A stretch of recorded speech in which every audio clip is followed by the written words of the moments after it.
Lesson 7-2, multiplying a decimal by a whole number.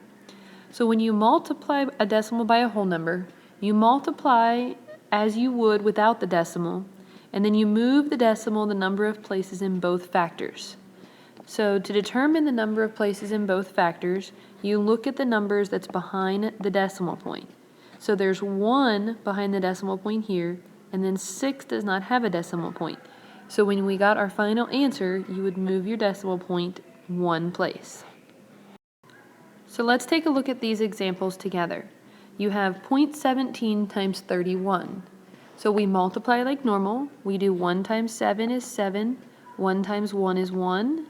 You put your 0 for your placeholder. 3 times 7 is 21, so you place your 1 and carry your 2. 3 times 1 is 3, plus 2 is 5. So you add this together and you get 527. But then you identify the place values behind the decimal point, and there's 2 of them. So we move our decimal 2 places, and your answer is 5.27. For the next example, you have 417 times 1.4. Pause the video to try this example. So you first want to multiply like normal. So you do 4 times 7, which is 28, and carry the 2. 4 times 1 is 4, plus 2 is 6. 4 times 4 is 16. You have your 0 for a placeholder. 7 times 1 is 7. 1 times 1 is 1. And 1 times 4 is 4. You add those together and you get 8.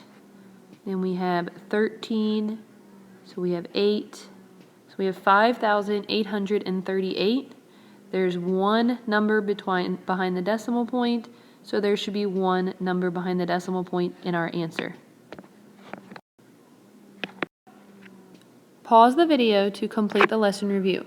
Make sure you show me this lesson review for verification of watching this video.